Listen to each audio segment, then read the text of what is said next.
First Selectman, can you tell us what was voted on tonight and what the vote means? Well, the vote tonight was to whether or not the power of the Economic Development Commission should be extended by 10 years. Right now, the Economic Development Commission works in conjunction with the Planning and Zoning Board. Planning and Zoning establishes the basic parameters of land use for the entire town of Bethel, including Clarke Business Park. The Economic Development Commission, just for Clarke Business Park, also imposes some rules and regulations, like are the buildings aesthetically pleasing? Are there restrictions like can companies park trucks out there by the road, or must they be behind certain screening? Where can they store materials so that they're out of sight, so that the park maintains a pleasant business-like atmosphere? So the question on the ballot tonight was whether or not the EDC should retain that authority to impose those rules. And the answer was no, it should not. The vote was 26 in favor of extending this authority. 28 to 26. Yeah, well, 26 in favor of extending it, 28 opposed to it, so the motion fails. So effective January 15th, the authority of EDC to regulate anything within Clarke Business Park will expire. And so that means that the existing rules, as they are in place now, there will be no rules. There will be no rules. So planning and zoning rules will still apply, but that's just basic land. Okay, then who controls who comes into the park and things like that? That's a good question. I think that will fall in the immediate sense to planning and zoning.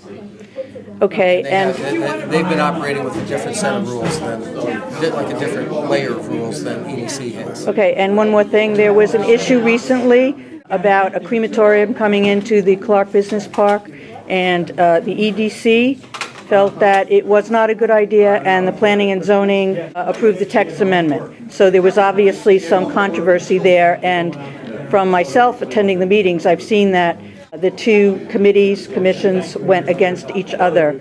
And so now the power of the EDC has pretty much been taken away. Let me correct one thing on that. I'm sorry, go ahead.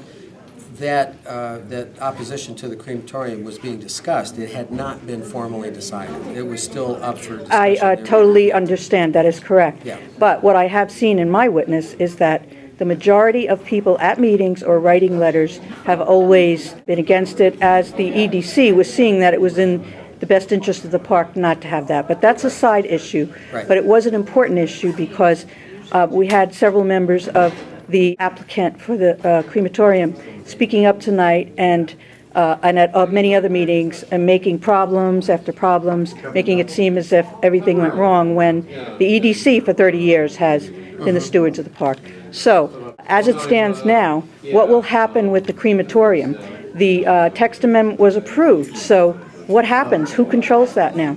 I would assume at this point that falls to planning and zoning, and as much as planning and zoning has approved it, it will go forward. Well, do you think that the people of Bethel should have any say in that? Because I've presented many studies of the toxic effects of the disposal of human remains, and also the fact that real estate is affected in the negative light because of that. And it seems as if these studies were pretty much not taken into consideration. So how do you feel about that? Do you want to protect the citizens of Bethel and the air and the water and the soil? There are a lot of aquifers in that. Let me simply say that, yes, the people of Bethel, they have a voice in that process, and it's through their elected officials. And in this case, it's going to be through the planning and zoning.